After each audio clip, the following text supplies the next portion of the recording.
QSO Today, episode 528, Alex Nersesian K6VHF. This episode of QSO Today is listener-sponsored. Please become a listener sponsor monthly or annually by clicking on the sponsor banner on the show notes page or at the top of the QSOtoday.com website.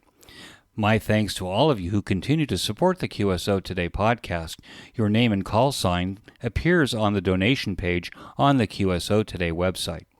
Welcome to the QSO Today podcast. I'm Eric Guth, amateur call sign 4Z1UG, where I demonstrate the diversity and relevance of the amateur radio hobby and its impact on society by interviewing ham radio operators, many of whom played vital roles in shaping our technology through the amateur radio hobby.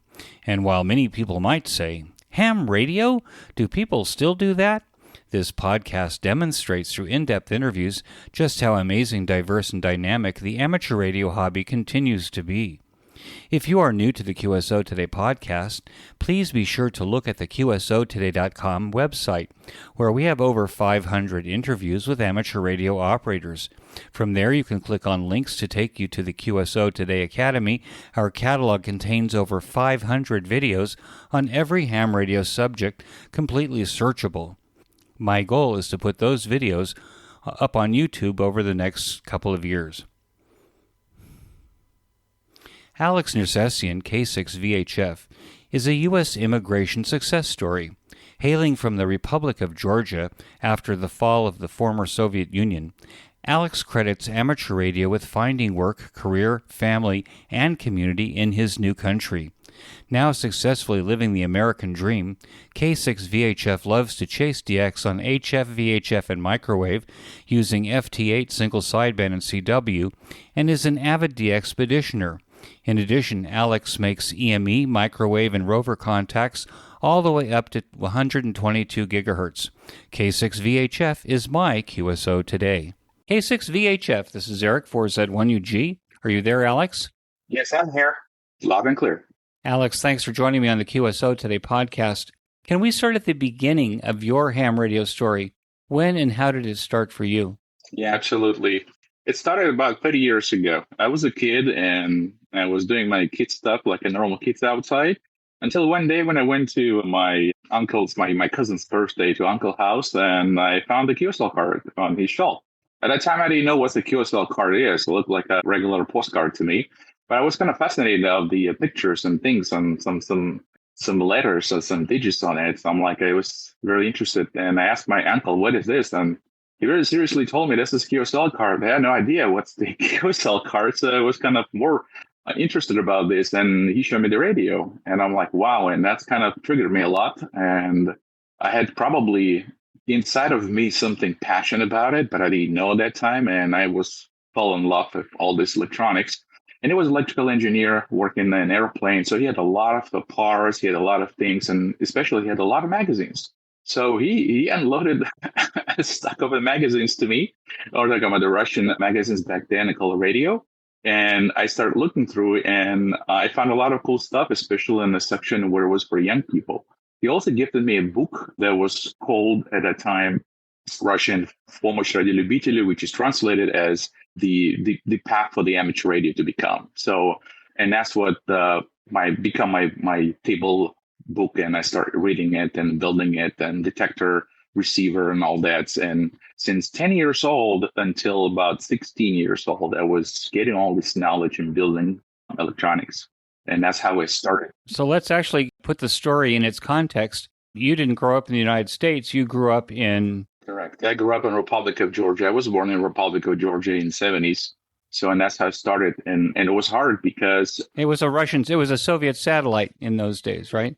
Yes, it was a Soviet Union back then. We were one of the Soviet republics called Republic of Georgia. And we were under the Kremlin control, obviously, until 1991. After 1991, when the Soviet Union collapsed, we became independent, but we suffered two wars. It was a very horrible time at the time, and it's exactly the same time in 90s when I was getting into amateur radio. So for me, it was kind of like a double experience getting into radio and experience all this fall and downfall of the country. At the same time, I think perestroika is what we call the breakup of the Soviet Union. Yeah, that was Sure. under Gorbachev. And I think Ronald Reagan was also the president. Was that right then? That is correct. Ronald Reagan, he was actually triggered the collapse of Soviet Union, and a lot of people in Republic of Georgia they tired of the on nearly 70 years of Soviet Empire, and we weren't to have like independence. We want to have freedom. People want to have a freedom, and people want to change. So that's why it's kind of was very. We were excited, but the Soviet regime didn't want to let us go. So that's why they brought the troops in. The Republic of Georgia is also a beautiful country. I know because Israelis love to go there. It's 2 hours away. It has ski slopes, and in fact, the Georgia, in my experience, because when I was growing up, I didn't see all this beauty because we didn't even travel. It was kind of like you live in the country for years and you don't go in the places that looks like a Switzerland, looks like the beautiful beaches and all that. And in fact, this is only one country so far I've seen it that you can ski and swim in the ocean at the same time. Not ocean, but I'm talking about the Black Sea. in the same day, maybe. Same time. Right. Same day, correct. Yeah. And what was the hometown in the Republic of Georgia? The capital city, yeah. I was born in capital city, Tbilisi. We call it Telebisi here because we don't know how to speak Georgian. We a lot of Israelis go to the Republic of Georgia and love the community and the food and the skiing. And it's also worth to mention, we in the United States, an American language or British language, if you take English language, it's called Republic of Georgia. Often in the United States, they just call Georgia, which confused with the state as well. That's right. Right. In Russian, it's called Gruzia. And I've been in South Korea, and they couldn't find the Republic of Georgia in their list. Apparently, the South Korean named Georgia as a Gruzia also. So it was shocking for me experience. So Georgians call Republic of Georgia Sakartvelo. So it's different. It's different pronunciation totally. So it's sometimes you have to get used to the same country called so many times in different languages. It's interesting. And so the song Georgia on My Mind is about the state of Georgia in the United States and not about the Republic of Georgia. Okay, so that's very interesting. What kind of support did you get as a kid? You had this uncle who was this electronics engineer, but what kind of support did you get as a kid in your hometown for this new hobby of amateur radio and electronics that you were pursuing? Until at the very beginning, absolutely no support whatsoever, because I had no people, I had no friends who were sharing the same passion. At that time in mid-90s, where after Soviet Union collapsed, it was chaos. Nobody thought about hobbies. People tried to survive. And here I am running around finding the tubes and filters and trying to build antennas and all of that. But one guy, 4 Lima 6 Foxtrot Union, David Chidlidze, he is the guy who gave me a lot of passion. He helped me a lot. He worked at airports, same organization as my mom. So my mom recommended me to go him because he's amateur radio guy and he might going to help you a lot. So he wasn't my mentor because he gave me opportunity to learn in depth. He also gave me his radio station to operate. This is the first time ever I've made my first QSOs. And as I remember, it was a 50-meter band. I've never heard anyone speaking English. So he was very excited and using the old Soviet Army receiver with the transmitter he built and a long wire. That's what stays in my memory as a first time experience when I was a kid operating from his radio station using his call sign. So I didn't have a call sign at the time. But I was so excited. I mean, I can't express my excitement at that moment. I was running home like a crazy because I wanted to tell the world that I finally made my first QSO. And I remember as today, and I do have that QSO card, the first QSO I've ever made, it was a Hotel Alpha. So I was hungry. So I do remember that. Did you get your license in Georgia ultimately? Correct, yes. And when David helped me a lot, supporting from giving me parts, he educated me on things because sometimes I couldn't read magazines, interpretate. I was a kid, right? I didn't have education yet, so I was in the school. So just the basic knowledge of electronics. So he led me a lot. Then he hooked me up with the other guy, Serge on English. He's call sign as a 4 Lima 1 Foxtrot X-ray. He's SK right now. He was actually the guy who was educating people, and the specialty was CW. So, and I met him, and he wanted to make me as the greatest amateur radio in the Republic of Georgia. That was his intention.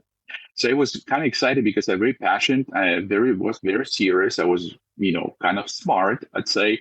And he teach me a lot. So this is the two people I'll call my mentors and people that contributed to who I am today as an amateur radio nearly 30 years ago. How about that? And when did you get your first license? I got my first license when the 4L1 Foxtrot X-ray started teaching me. He actually had connection to the local organization equivalent of FCC. And one day he told me, Alex, you are ready. You are ready to get your license. Go ahead and, pass exam. I had no doubt in my mind you can pass. I was surprised because I wasn't steady on nothing. I just was going as is. And I went there and got my license. So I received in 1999, I received my first call sign for Lima 1 Foxtrot Papa, which at the time for Lima means the Republic of Georgia. 1 means the Tbilisi, the capital city region, and the F meaning the Tbilisi itself, which is the boundary of the capital city. And that was, what year was that? 1999. 1999. And how old were you? I was just 19. I believe I was 19, turning 20. Yeah. Okay, so you're there as a young man. You're past the high school, I guess, the first 12 years. Were you prepared to go to university? Where did you go after your high school? Yeah, that was obvious choice for me. I didn't think a lot about it, where I'm gonna go, and all my family, my mom, my dad, and other 2 generations back, they were in aerospace, and we lived in airport. It's a section and of a city next to the airport district. So I lived there. So airplanes were part of me from young, because my mom worked. I used to go to her work, and so obviously choice was made, and I went to Aerospace University in Republic of Georgia in the capital city, Tbilisi, and it was brand new open. I remember because I went to university, I believe in 1995, right out of school, something like that, and they opened like 2 years ago, so they didn't have even the first graduation. So it was very experimental. Remember, that's the same time when we had a lot of chaos in the country. We have the gangs on the streets. We have criminals walking and robbing people right on the streets. No police whatsoever, no justice whatsoever. It did not exist at the time. So it was a very horrible time as being living a citizen there. But as a kid and teenager and going to university was even more, because you had exactly amount of money in your pocket that you need for the bus. Otherwise, you can get robbed or stopped in the worst case. So you went to a new university. But did you also become a pilot? When I went to Aerospace University, my intention was to become professional electrical engineering. So I chose the specialty to be electrical engineer. But because they didn't have that specific specialty to be electrical engineer, you have to be associated with the aerospace. So, and I started studying aerospace. So I study airplanes as the engineer, the flight engineer, so that they know it's not only the onboard equipment of the airplanes, but as well the ground installation, the ground support equipment. So this is the first time for me, actually was kind of normal that you study a lot of things at the same time. When I came to the United States, I realized it's totally different education model here. But back then it was normal for me. So I studied everything. And we were also trained how to pilot airplane. And as I mentioned, the institute or the university was brand new open. So they were kind of improving themselves, and we were kind of, guinea pigs on that. We started with the Russian airplanes, Tupolev and Yakovlev and all of those that already been dismissed and removed from the European space. And we're like, why we're learning those airplanes that they're never going to fly in Georgia independent countries. So in meantime, they started getting materials from European countries about Boeing. So we started studying Boeings. It was for me excited, see all these changes within the years I was in university. And the last thing about the university I want to mention that on the last about 4th or 3rd year, I was so proficient because I already had 10 years experience in building stuff. Even though I didn't have a call sign, but I was actively operating from the other station and building stuff. So I was professional electronics. And one time I noticed that the teacher made a mistake talking about the Zener diodes. And I raised my hand and I corrected him. he was very pissed off on me because nobody allowed correct the teacher because he's a lot more knowledgeable than me. But realized I was completely right. So he asked me after the lesson to come and talk, and he gave me right away. He didn't want me to come back, so I got this subject completed until the end of the year. So on a fifth year of the university, they asked me to become a teacher. So I was so professional in electronics and studying. They needed me back, and sure enough, I stayed there for a couple of months. And what were you doing in amateur radio during this period of time when you were in the university? Were you active on the air? Yes, I was operating from 4 Lima 6 Fox uniform station until I built my own station, because as soon as I had my own station, I had to get a call sign. The rule in our communication committee was that in order to get a call sign, you must have a radio. So if you don't have a physical radio, you cannot have a call sign. So here you can get a call sign and then buy a radio, no problem, right? A lot of flexibilities. Back then, no, there's a rules. And then the rules came from Soviet Union. Because Georgia never had own rules. They all just copy-pasted the rules from the Soviet Union. And they were very strict. The communication committee in Russia and Soviet Union was very strict because of the enemies and Soviet Union agenda itself. So, and I had to build a radio. So that's why practicing myself in amateur radio, operating from different station, I was actively building the radio. But even though if it's still 90s and everything in the semiconductors and, radios, ICOM, Yasu, Kenwood, I was building the radio on the 17 vacuum tubes because that was the greatest radio. And everyone told me, you got to build this radio. If you're going to build your first radio, it's got to be it. And it's called United Whiskey 3 Delta India. I mean, it had the first and second version. So the second version was semiconductor, kind of mixed 50-50. And the first version was solely on vacuum tubes. And here I am, while I was in university, actually operating from David's radio station. I was also building my own radio. Sure enough, I built a radio in 1989. I got my call sign because of this radio. Well, I think that's pretty amazing. And of course, it gives you a lot of experience or real world experience to share with your students when you're the teacher as well. Correct. Because they look at me and sometimes in the classes where I had the same group as me, my group, my own group, but teachers were leaving, they say, Alex, you're going to take over your own group. And obviously nobody want to listen to me. Nobody want to treat me as a teacher because I'm the same like them. So, but I had one goal. I want to graduate and excellent. And, I want to go in the airspace because that was my passion and become amateur radio guy.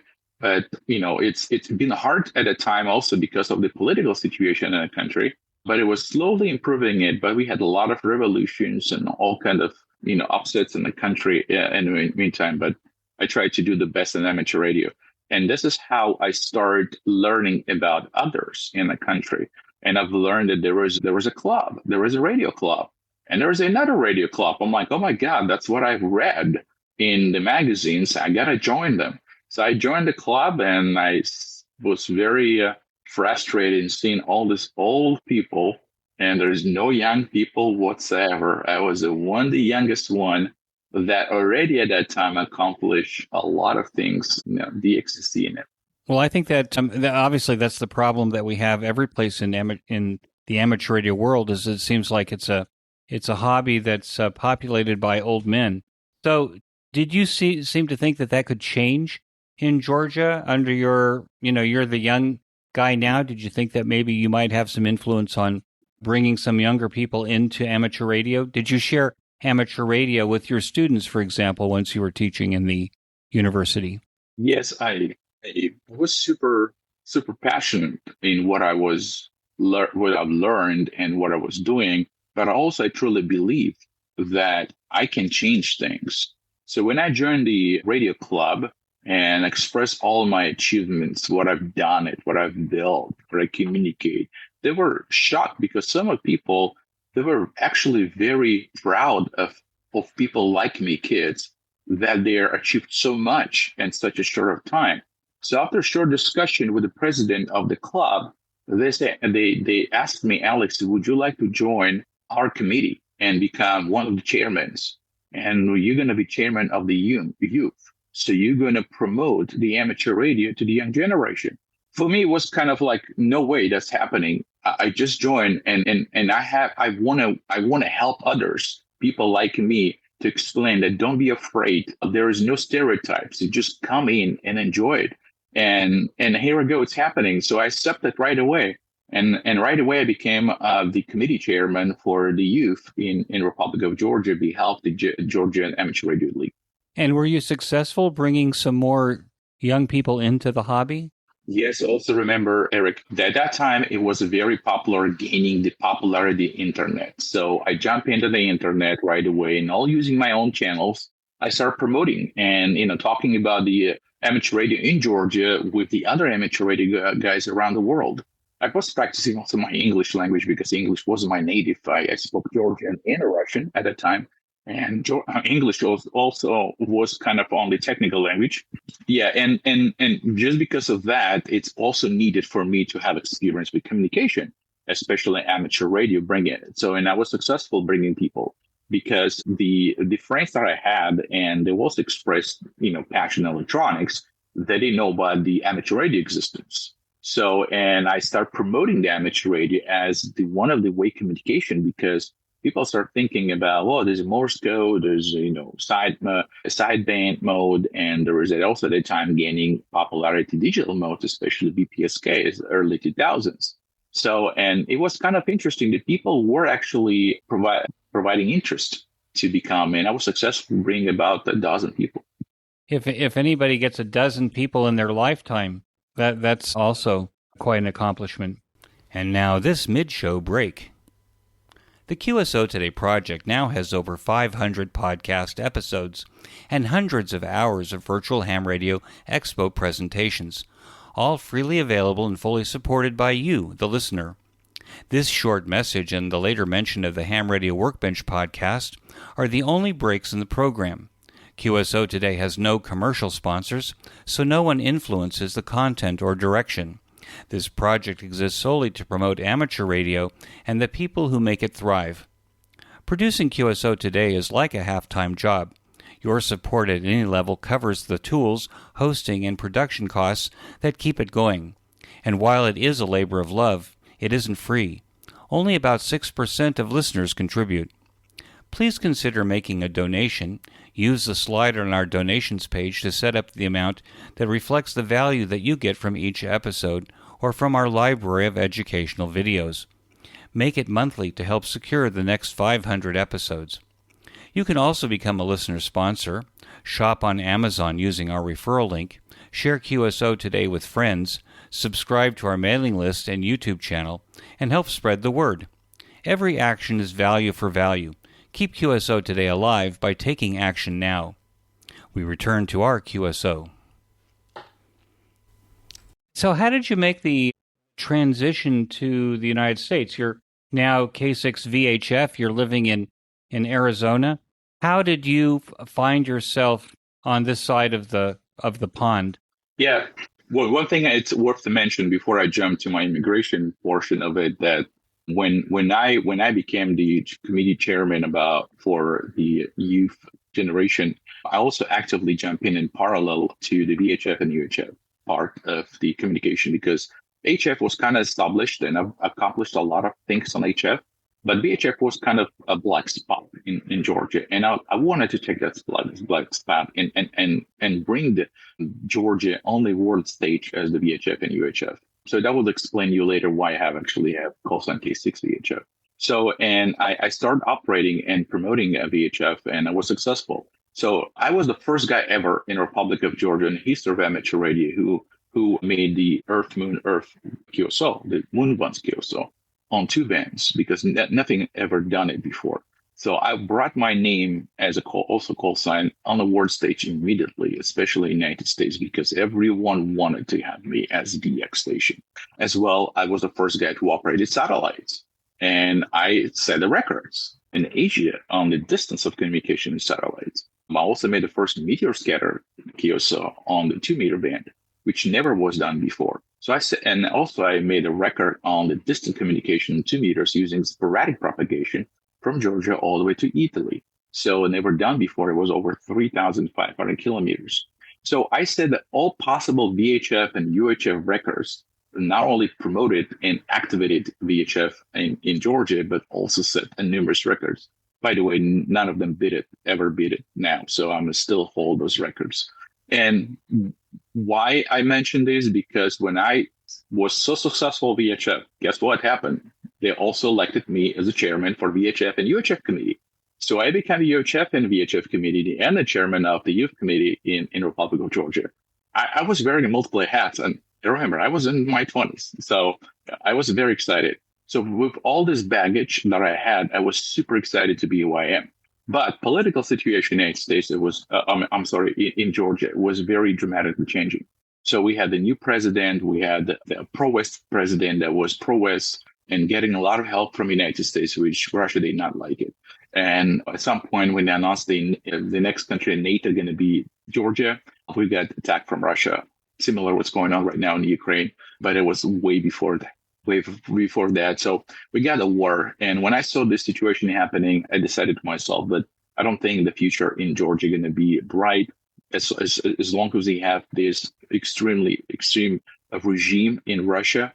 My kids, my future, my family, it wouldn't be safe. So I decided to immigrate to the United States. And I was lucky. I won the green card lottery, which not me, actually, it was my wife. But it doesn't matter who, the whole family goes. And that's how I started my immigration. So when I came to the United States, I already had full baggage of amateur radio, as well as a 10 plus years experience in my professional part of aerospace engineer. And we decided to come to California. Well, I think what's so interesting to me is that all of these EME contacts, sporadic E contacts, all of the stuff that you took under your wing on VHF, UHF, and we'll, as we talk later, we'll talk about, microwave up to 122 gigahertz. Where did you find the mentoring for, to build an EME station on VHF is not a casual enterprise. It requires a fair amount of expertise, at least that's what I've seen from the other people that I've interviewed and my own experience. It requires a fair amount of understanding and availability of hardware, mostly antennas and stuff. Where did you get this expertise in order to be able to make these VHF, UHF accomplishments that you made from Georgia that made you the world record holder?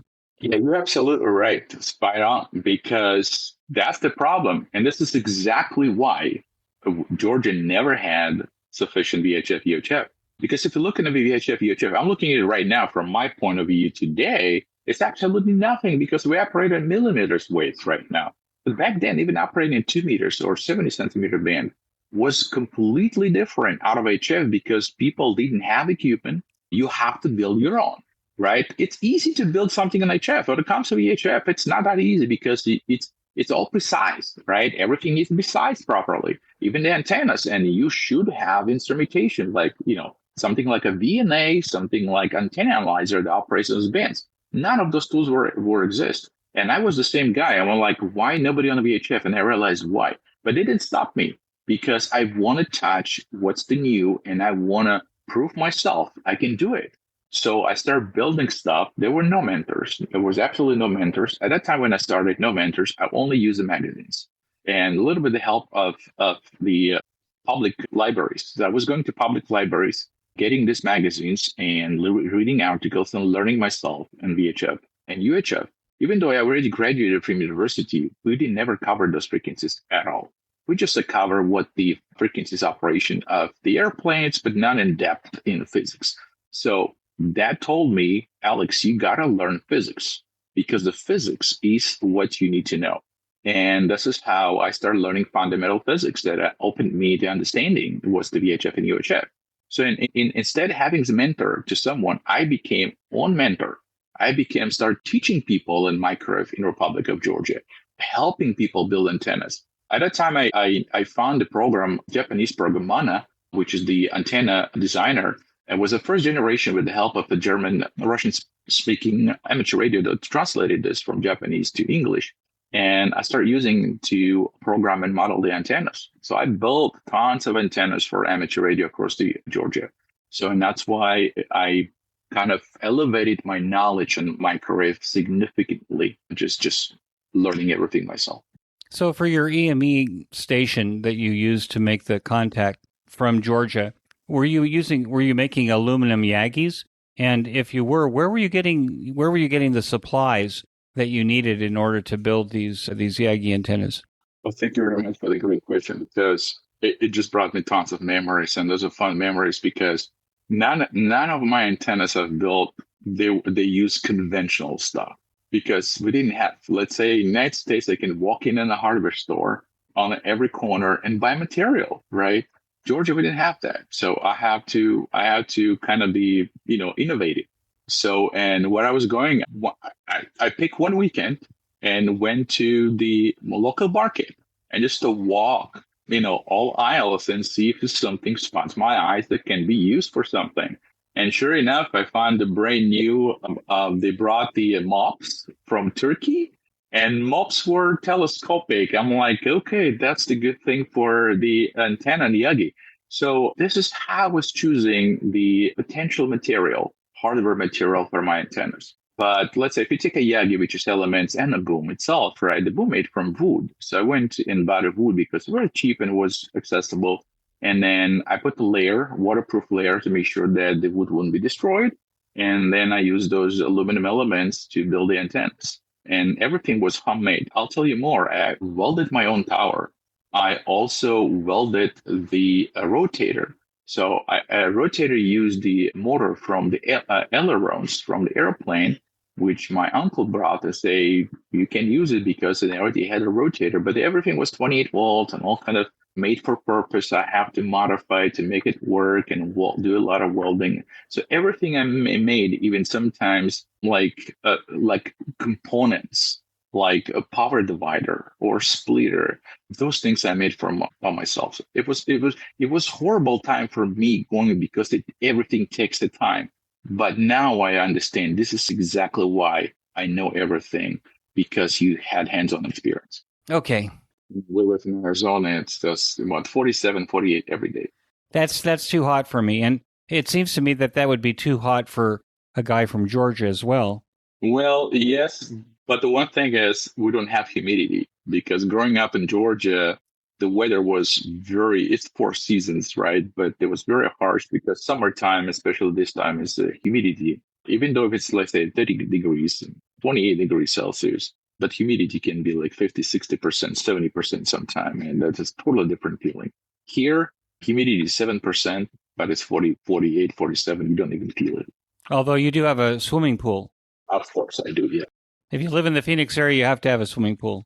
Although the water can be quite warm without having to heat the water. Yes. So we normally jump in the pool around April, because that's what the time it's warming.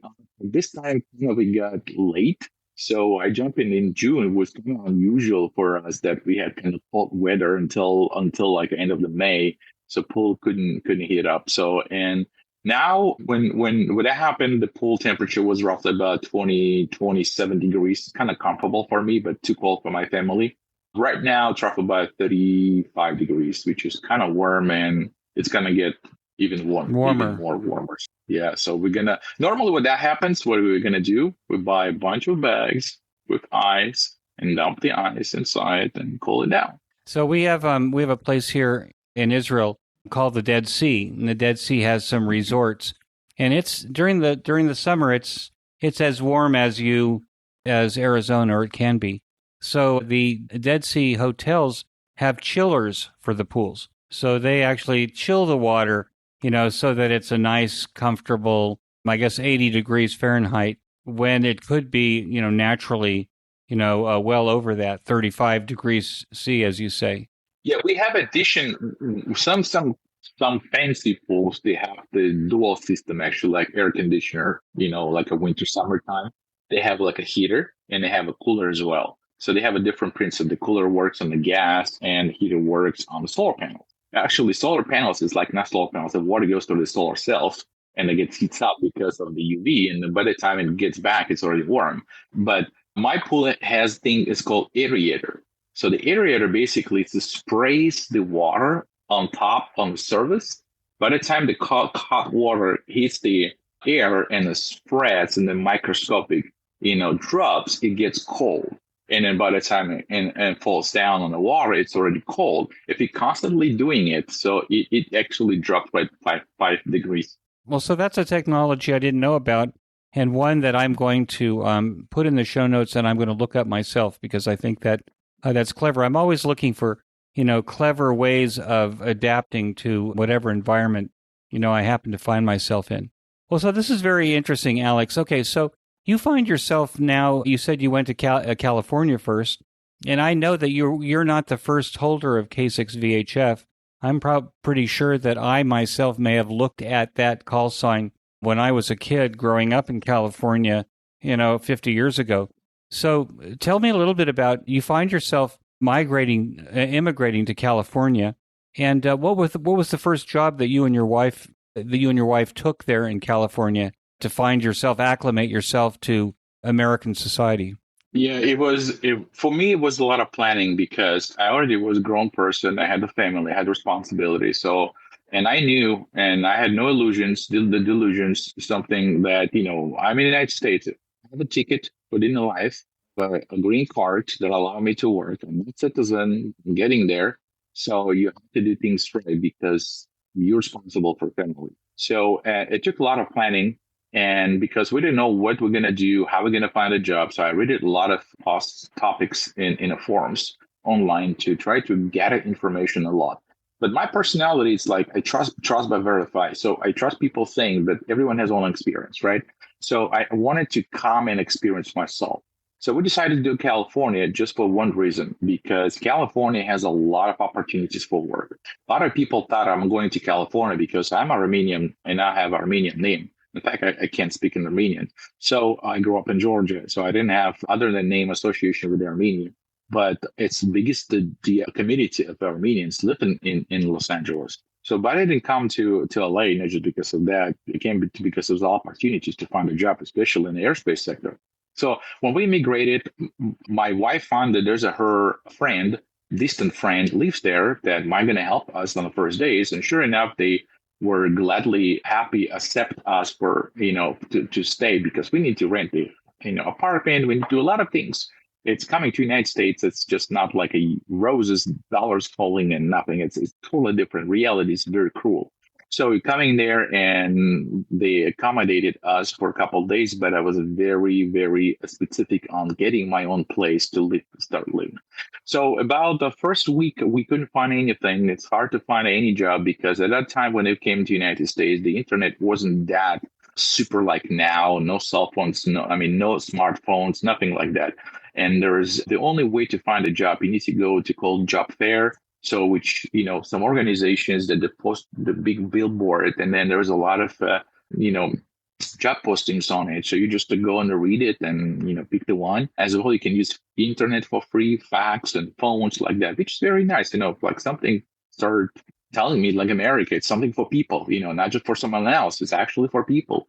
So, and this is how I started picking up those job offers and writing the emails to them and expecting someone that can come.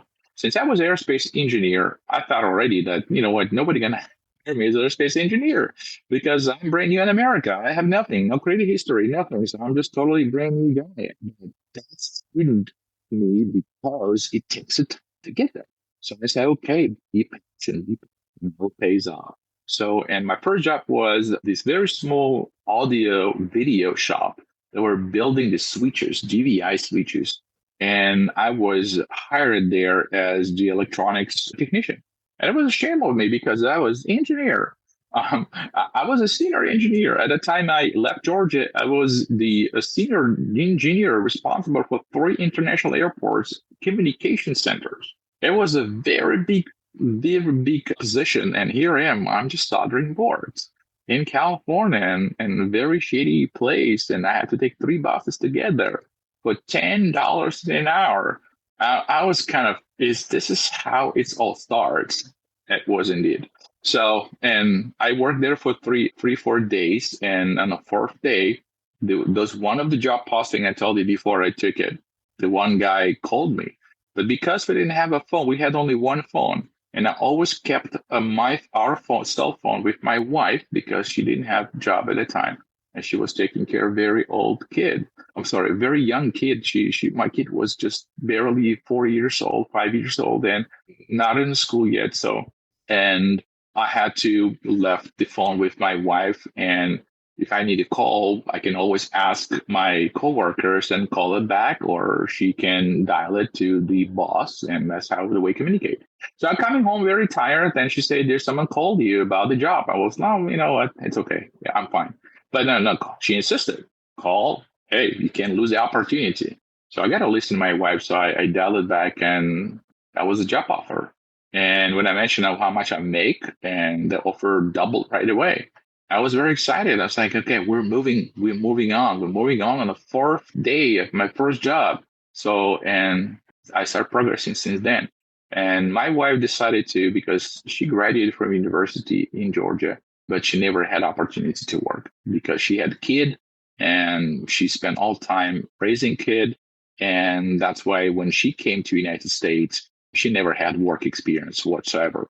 So for her, it was to decide what profession she's going to choose. And she went to the care. So she became a CNA, which is certified nurse assistant. She went to the Jewish home. And Jewish home, it's a very big network in California that is for assisting living and also providing services, medical services. So she went to the Red Cross, and Red Cross is a free organization that allows you, this organization that gives you the free education. And she got her CNA education for free from Red Cross, and she went to a Jewish home. So she raised in a Jewish family. So, and for her, it was kind of right thing to do. And there we go. She started working about 6 months after I started. Kind of landed on both feet there. And that first job, was that an aerospace job or electronics engineering job that you took at that point? No, it wasn't. Nothing was associated with the airspace, but it was associated with electronics because I didn't want to lose. I didn't want to do something that outside of my world. So I want to be electrical engineer. I mean, I want to be in aerospace, but nobody could accept me into an aerospace because I was a brand new guy.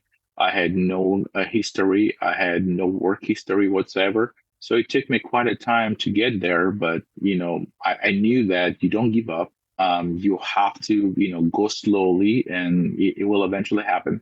So United States, you sometimes, make 2 steps and then forward and then 3 steps back, but then make 5 steps forward afterward. So you have to understand how you position and what to do. And one thing also I told to myself, you got to be 100% legal. You got to do things right, because if you do things one time, something wrong or illegal, that's going to compromise everything. So for me, it was very important to analyze the situation and double check things and make sure before I make a decision, it's a reasonable decision and not going to compromise my family and my future in the United States. How important were the amateur radio contacts that perhaps you had made before you had left Georgia, maybe in the United States? How important were those contacts to helping you out in the new country? That was a very helpful, because at that time when I came to the United States, amateur radio was my blood. It was a part of me. It was my second life. And even though when I met my wife first time and the first night where we're together actually making QSOs, and she's like, "What the hell are you doing? And why are you doing? I'm here." I'm saying, "Well, girl, listen, I met amateur radio girl way before I met you, and I love both of them." So, and since then, she became also very passionate about amateur radio. She knows that this is part of my life. So when I came to the United States, she told me, you got to buy, I guess from the first paycheck, you're going to buy the radio. I'm like, yes, of course I will. So, and it was kind of, but the contacts and the connections I've made being amateur radio in the Republic of Georgia helped me a lot to establish amateur radio relation in United States. One of my friend from Ukraine suggested at the time I was immigrating that if you're going to California, Los Angeles, there was a guy that used to live in Ukraine. He lives there now. Contact him. He knows amateur radio guys, and meet him. So, and sure enough, I came. I sent a Skype message to that guy, and it was Vlad, WY6DX, and he hooked me up with other guys. And one of the friends that he recommended was my neighbor. It was like unbelievable. The amateur radio guy lives next to me, and I was Alex Sotnik, KI6 Echo Oscar, KI6 EEO.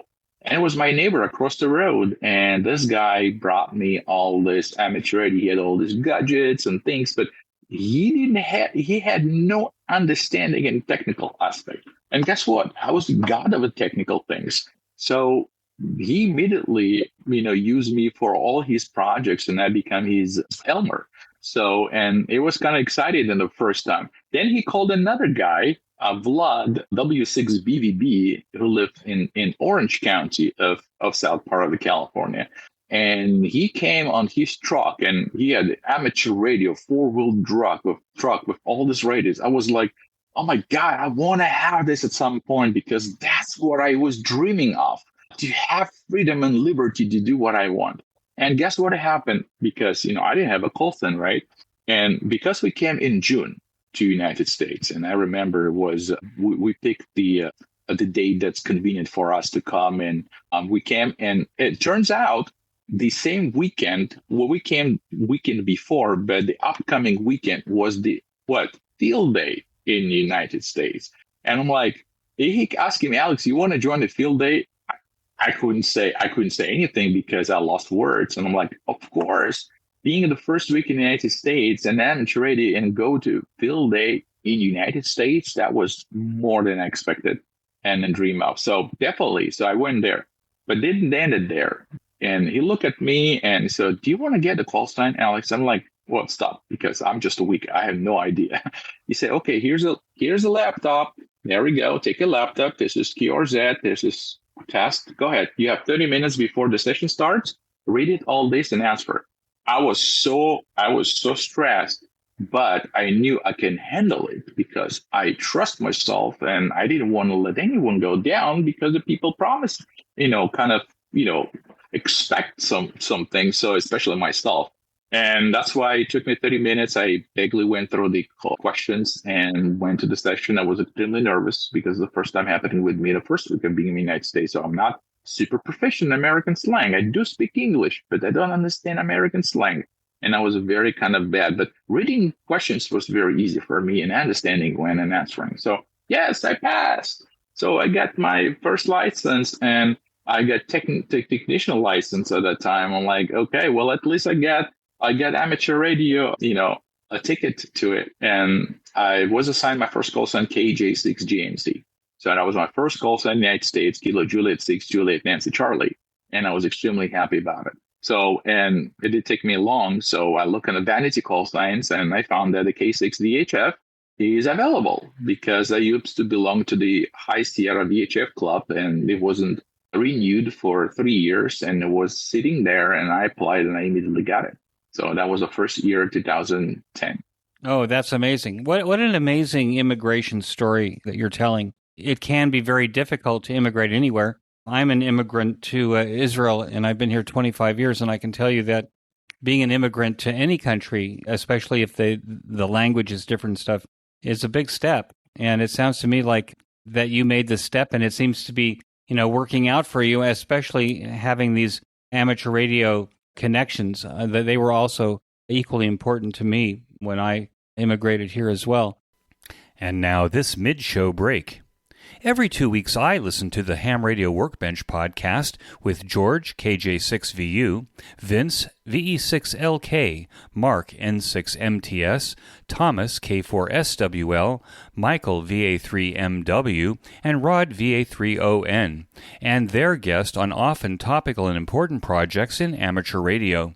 This discussion amongst the regulars and their guests remind me of the conversations that I used to listen to on 146.94 and 146.46 megahertz in Orange County, California, while working on my own workbench almost 50 years ago.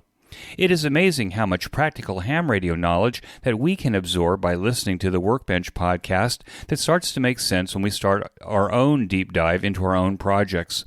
So join me by listening to the Ham Radio Workbench podcast now and as George and crew push beyond 200 episodes. You can get to the Ham Radio Workbench podcast by clicking on the banner in this week's show notes page. And now, back to our QSO.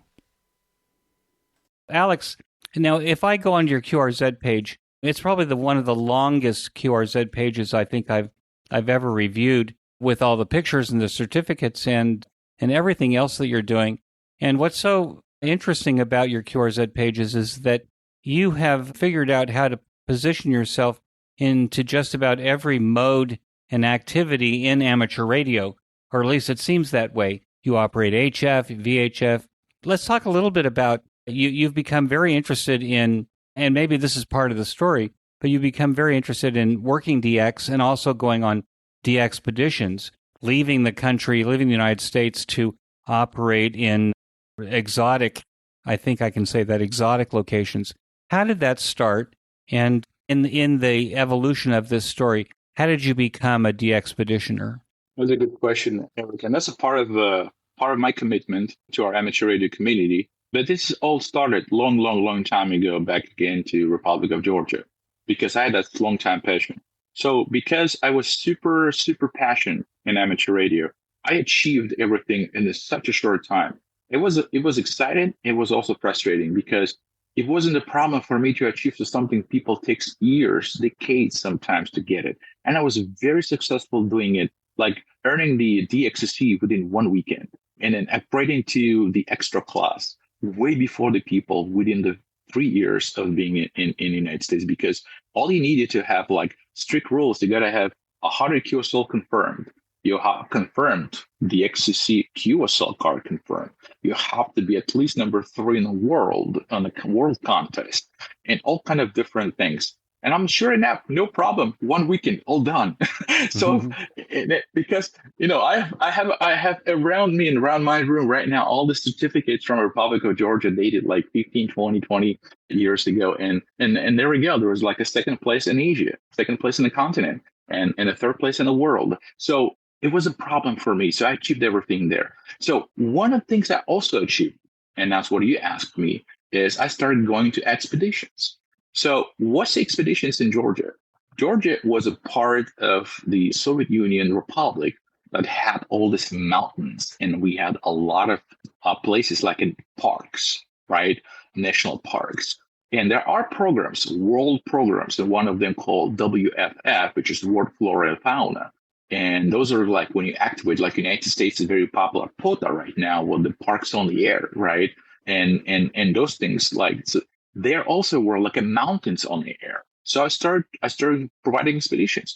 Remember, nobody before me ever done those things. Nobody ever left their own shack in Georgia for years. So I would start traveling the national parks, activating those national parks, bringing my own portable antenna, the portable technologies, the strategies, building, also activating satellites, operating satellites for the portable conditions, never done before. So, and all these young people that I brought into the amateur radio and sometimes my relatives, they also were going with me because for them it's excitement. Be in national park, beautiful forest, lake, make a barbecue and operate. And it was like more than you expect, right? You combine multiple aspects of your life into the one. So activated successfully in numerous parks and the mountains, traveling and doing it. So I brought my name and a call sign as a 4 Lima 1 Foxtrot Papa on the world stage as an activator, as a person that travels and activates things around the country. So when I came to the United States, I didn't want to lose that part as well. So I said, okay, I'm going to plug myself into the expedition. But how can I do this? I don't know people. I don't know connections.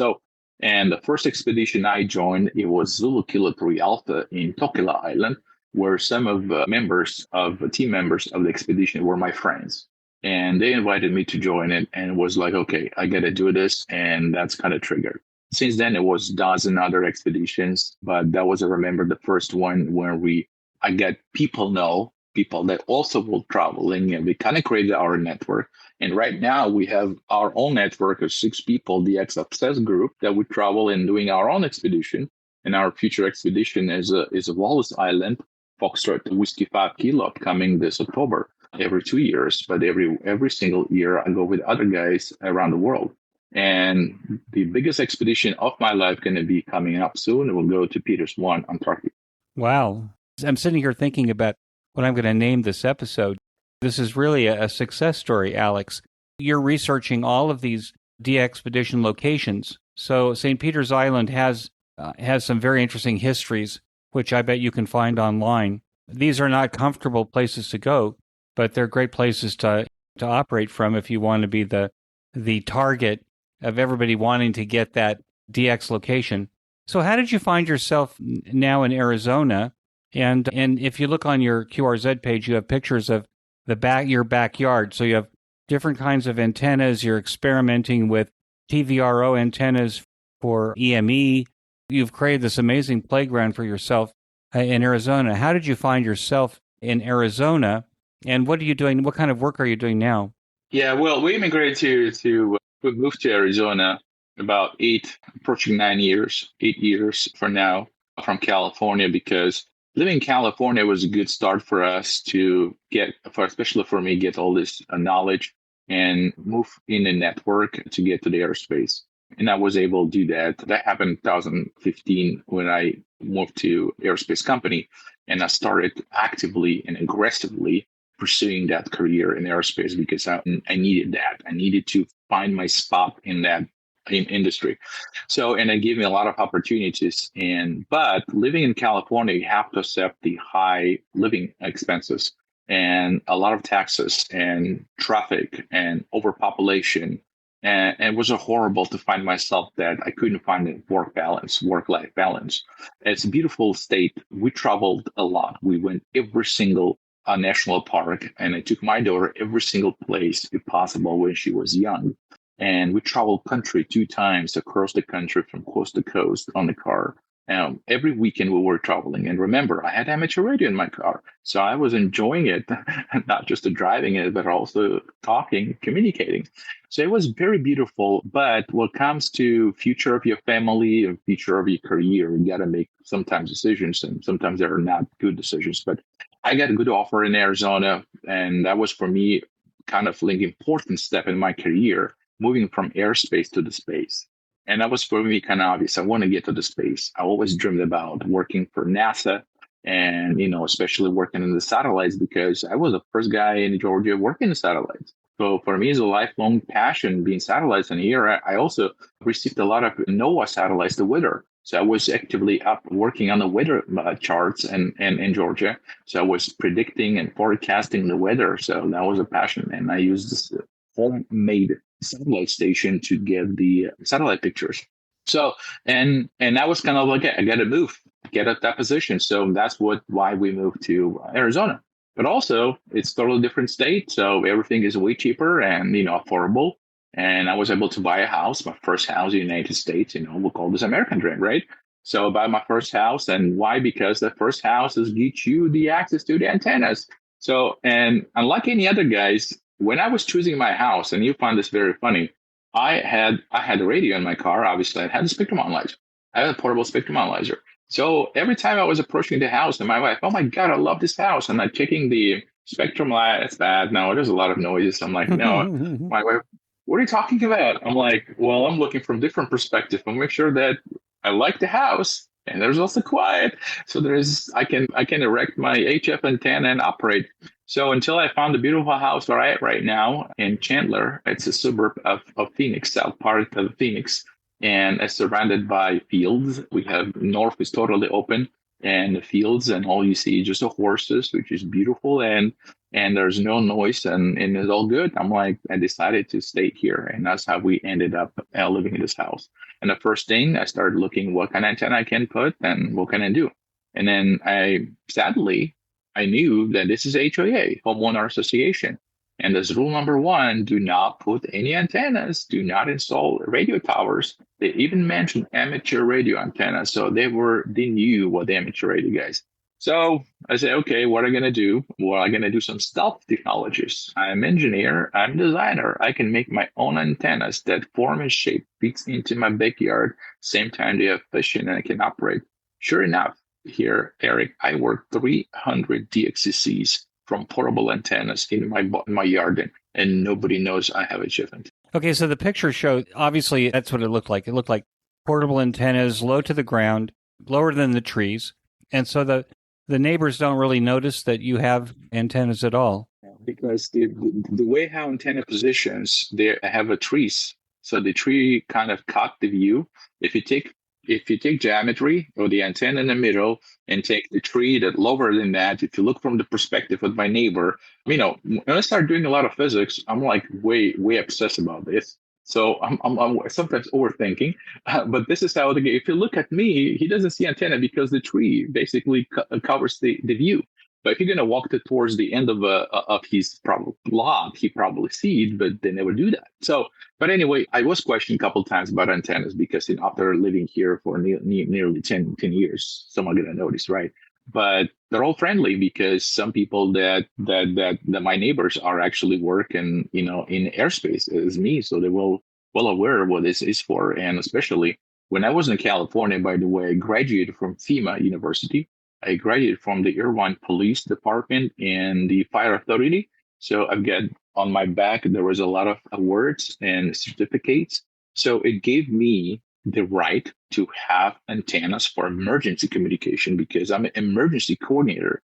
What that's supposed to mean? Now we have a lot of problems with the FEMA and the federal government issues regarding FEMA organization. But when I got this certificate, it tells you that in case of emergency, natural disaster, or anything else, I activate coordination, which I need to have antenna, I need to have independence, and I need to have a solar panel, a solar powered radio, and all that stuff. So it gives me a lot more benefits and privilege, which I submitted this paperwork to HOA, so they're not going to complain about it, but I still maintain all the rules, what they told me not to do. Do you organize in the Chandler area radio communications amongst your neighbors? I mean, are you using GMRS or anything like that as maybe a stepping stone to communications, but, potentially to amateur radio? We do have a local club and some coordination. We do have a net here, and we have a weather net, we have emergency net, we have a local net. We also have the called a Skywarn net. Yeah, and we're trying to stay together because I have my identification number per Arizona and per federal government, let's say for the National Weather Service, for FEMA, and all of that. So, and they know what people are living and located. And to be honest, Chandler and itself, the Phoenix and Maricopa County, the biggest county in Arizona, we have a lot of people here. We have a lot of amateur radio guys. So the network's well established. It's something like me participating or me not participating won't change the overall situation. Because other people, they have a lot more freedom. They have more time than me. I'm extremely busy because I'm still working. And you ask me where I currently work, and I work right now for Boeing. And some people are afraid to fly and afraid to hear the word Boeing, but I'm proud to saying I work Boeing, and I'm a senior electrophysics scientist. That sounds pretty amazing, considering all the things that Boeing does. Let me talk a little bit about your rover. You have a VHF rover, which means you have a four-wheel drive vehicle with a bunch of VHF and UHF and microwave antennas on it. How do you spend your time with that? Is that something that you do every weekend, or is that something that you do selectively? How does that play for you? When I moved to Arizona and I had my own place, it gave me a lot of ideas for me what I'm gonna do next, right? And Rover one of them because I always dreamed to have it. Especially as I mentioned, the first car that I drove it and got my first call sign with La W6BBB. He was car 4-wheel drive as a Rover, a Cupid and the antennas, and we rovered on his car a few times in the VHF contests in the past when I did not have my own Rover. So I wanted to build my own Rover in the way I see it, and with all my knowledge and expertise over years. So it's going to serve the purpose for all this and be not just the VHF, UHF communication, but also exercise, moon bonds and all other things. So, and I started building. My first rover was actually my wife's car, and it was an SUV on the Palisade. And it was carpable. It was premium. So I'm like, okay, you not just only experience the amateur radio, but it also carpable, driving around and car is safe. So I come up with the called topper. So it's basically the whole thing assembly that goes on top of the car. And, when you wanted to put it, when you wanted to remove it. So, and that's kind of over years, I kind of polished the design, how it's going to be, because I design things myself. I don't look for any others. I don't look for the designs in the magazines. I'm just knowing what I need. So, and I just bought materials from cars, the rails and all of that, and build the platform and put the rotator, put antennas. So everything comes in, comes out, and goes to inside the car. And I build this small rack with all the equipment. Just put the rack on the chair, and here we go. I'm operating literally on 12 bands from there. So when I accomplish all of that, people are very excited. When I see my rover, I'm like, oh my God, how it's possible? For me, it was like a normal thing, but because of my knowledge and understanding all the purpose of this, so I can do things the way, not just try to accept how things operate, but I want to make things operate for me. So I start helping others. So I help others with the rover design and all things. So past all these years, as today, I have the called Ultimate Rover. It's just a one box. One box goes on top, and it has fiber optic communications. Everything goes through the fiber optic. And as you look in this, I'm like, what you progressed from tons of cables going inside of your car, and now you have only fiber optic coming in there, and everything else connected over there. So it's totally different for me. It's like a reasonable, expected way what things can happen. I don't know what's going to be next, but one thing I'm guilty of is never stop improving. Every time I build something, after 1 year use, I don't like it. I got to build a new one. Even I'm lazy to do it, but I still have to do it, and that's my commitment. So I don't. Maybe I'm still young, still have energy, but I don't know how long it'll last. But it's never stop. Improving the process. I think you mentioned on your QRZ page that you've got 13 ICOM transceivers, and you've got one or two IC705s. But I saw in a picture that you're using the IC705 as a baseband rig. What, for 10 gigahertz? Yes, when I've got the rover system built mainly from VHF cover all the way to 5.6 gigahertz. When it comes to 10 gigahertz and above 24 and 47, 77, 122, it has to be separate equipment. It has to be separate. So, and ICOM 705, when it was first released, it was ideal for us, ideal for people in a microwave, because we used to have Yasu FT817. FT857D, then we use some flexes, the first generation, all that. And here you go, ICOM 705, super convenient, super small, HF, VHF, SDR. It was like, oh my God. So I bought a lot of them. So, and I became ultimately the ICOM guy. So, and our local United States sales rep, Ray Novak, he loved me because I use so many ICOM radios, right? And when I started doing all this 10 gigahertz stuff and posting a lot of it, because every time I built something, I tried to share it, share design with the microwave groups and all of that, and so how successfully it operates, how I make it QSOs, and using the horn antennas, not even dish antenna. I was able to make like 400 miles QSOs, and using like a rain scatter or airplane scatter, something like you normally don't experience being a chat guy, right? It's totally different physics involved here. And even some ICOM guys got interested about all this my design, taking all these transverters, putting in the system and getting radio. So this was happening at a time when ICOM was developing their ICOM 905. So I've actually have legit letters from ICOM that they're asking to provide my design so they can use this in their potential design. So we didn't know what it's going to be at that time, but now we know it's ICOM 05, which I do have it, and it's an excellent radio. But yes, so 10 gigahertz is one of the very common bands and very popular bands, and I have 5 rigs for 10 gigahertz. Do you have an influence on younger people? Are younger people drawn to you, and perhaps you have students that may become amateur radio operators as a result of your activity? So yes, because I spent a lot of time at work and professional work, and I used to work for Northrop Grumman. We were building satellites, and we had a lot of open house, and we had a lot of events where school kids and some graduates coming.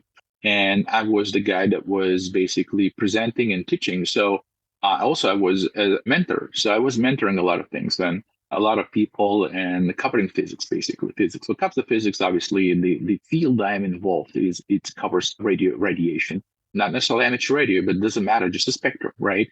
In general. So I've got a lot of passion from people coming from university that passionate about the communication itself.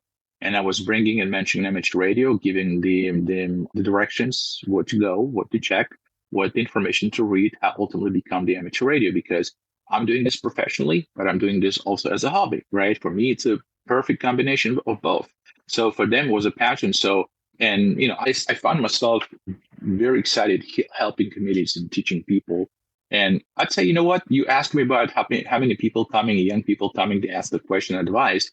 I'd say a lot of people actually in not young at all. So a lot of people asking me for a question. If I look at my email every day, I'll see at least 1 or 2 emails coming with a question about my past experience of people interested about the microwave. How would you do this, Alex? I would just suggest how you do. So I have a lot of support, a lot of help for people that are seeking for information. If you look on the internet nowadays, you can find literally everything, right? But it's so much information that people often get confused because they don't want to pick what's actually information relevant, right? And also there is a lot of now the simulations and AI involved that, but that doesn't help a lot. So people looking for people like me to ask the direct question to get the direct answer. So on a daily basis, I do provide that help to others. Do you see a healthy future for amateur radio? That's a very tricky question, but I truly believe that I see the lack of young people. It's the truth. It's the truth. I've been traveling a lot, and I'm going back to Georgia, and I look at the Georgian community of amateur radio, and I'm very saddened because there's no young people at all.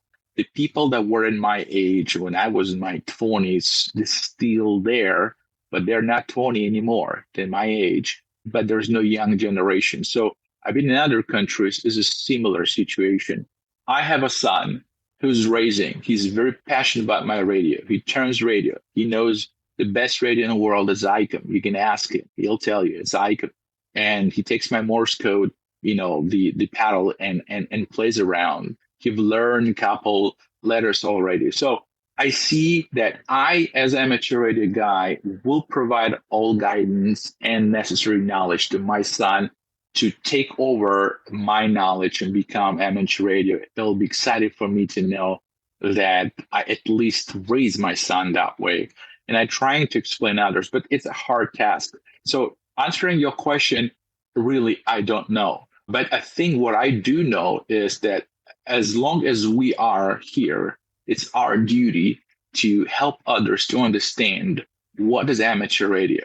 I understand you can take a phone. I understand you can take a computer and call anyone in the world, but the amateur radio is totally different intention. So as long as we will be able to explain this to people in the young generation, I think we will be successful. What's the most exciting thing in amateur radio for you right now? The very exciting is actually being active in amateur radio. It's kind of, you might have a call sign. You can call yourself amateur radio, but you didn't even make it one QSO and you're sitting on the local repeaters and doing, but I still do respect people because sometimes if you don't know a CW, you're not an amateur radio guy. We have to forget about the stereotypes, right? When I joined amateur radio, of course, the mode that I most like, it was sideband and CW. I've studied CW and was like, oh my God, that's the best ever you can do. But when I discovered RT3D and then I discovered the BPSK in the digital mode, I'm like, oh my God, I'm equally passionate about it. So I can't separate I love CW over digital. No, I like everything because every single mode has own thing. It has own passion. And you have to understand what it's for. Same line days with the FT8 and all of that stuff, right? So I like to contribute. I like to be active. I like to operate. So if I operate, I have all modes to operate. I will always operate all modes. So I give excitement to others, but I don't say I love CW over everything. I love every mode equally and I successful all modes. You just like to communicate wirelessly. Intentionally, exactly. So why is the radio was invented in the first place? So people forgot about it, right? So that's all about the communication from point A to point B, right? And the point A and point B would be amateur radio, one call sign, amateur radio, another call sign. So and that's the whole thing. But on top of that, what I can add, when you start understanding what a propagation is, because I teach people propagation, all these other physics behind the curtains that people don't know, by trying to explain in a very simple language, often compare with the things that people know, especially hard to work with the keys when they're trying to throw all these terms and physics. They get bored right away. So you have to explain the things in a very passionate way so the kids can understand. And come to propagation, even you talk to people, communication, right? Both-way communication. You often understand what's happening between this communication, right? So when I talking, when I work on 10 gigahertz and using airplane and someone flying in that airplane from point A and point B, just sleeping or drinking coffee or something, he doesn't understand. Has no idea that one guy bouncing the signal off his airplane, of the aluminum surface, talking to another guy and working towards the UCC. Right. So there's a lot of aspects we're so crazy to see, oh my God, there is a storm over there. We point antennas at the storm and we're trying to find a good cell that gives us all this distance communication so we can operate. So you learn things. This is excitement about amateur radio. You can't say HF and VHF equally, you just need to find your portion. I was happy enough to enjoy every single corner of amateur radio, starting from the very simple traditional HF and CW using the straight key, not even a paddle, the straight key, all the way to the digital modes in 122 gigahertz. One of the first guy in Arizona who made 122 gigahertz QSO historical with V4MA Barry from Canada. We're the first two guys to establish first time QSO. It's always good to be number one, at least in something. If you were going to give advice to a new or returning ham to the hobby, Alex, what advice would you give?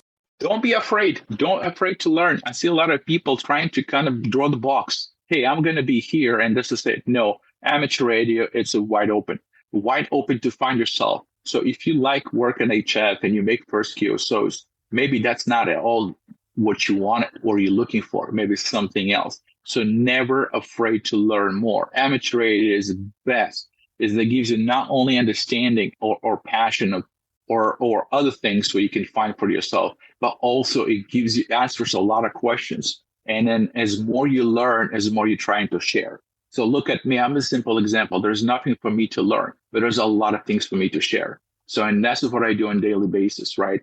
And if we have more people like me to share things to others, we can spread amateur radio. We keep it going, so it's never going to die. So I think this is the best advice. Never afraid to learn more and never afraid to share it. Well, I think this is a good place to land the plane.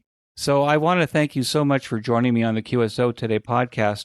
I know that there's hours of stuff that we could talk to, and so I'm going to urge the listeners to look at the show notes, to look at your QRZ page, to reach out to you if the opportunity avails itself, and to learn more about K6VHF and amateur radio. And with that, thank you so much. 73, Alex. Thank you very much, Rick. It was a pleasure being on the podcast with you today, QSO Today. It was very, very excited to share my story, and hopefully the people are going to come as well and share the similar story. As long as we share our thoughts and share our experience, we'll keep our amateur radio hobby going. That concludes this episode of QSO Today. I hope that you enjoyed this QSO with Alex. Please be sure to check out the show notes that include links and information about the topics that we discussed.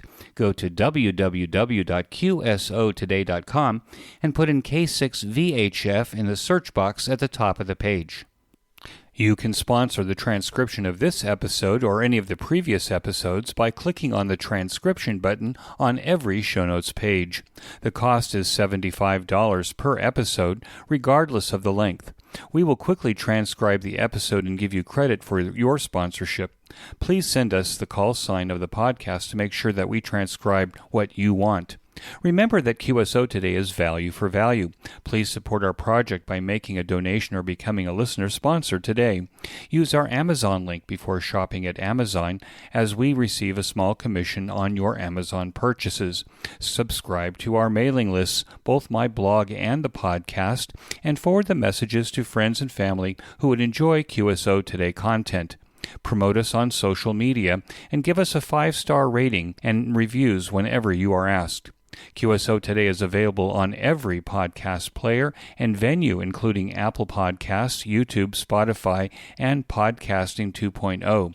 Get a Podcasting 2.0 player to make it easy to get your next episode as soon as we publish. My thanks to Ben Bresky, who, as the consummate artist, makes this host and his guests always sound brilliant. Ben also publishes a weekly Jewish history podcast. There is a link to that on the QSO Today homepage. Until next time, this is Eric for Z1UG 73. The QSO Today podcast is a product of KEG Media Inc., who is solely responsible for its content.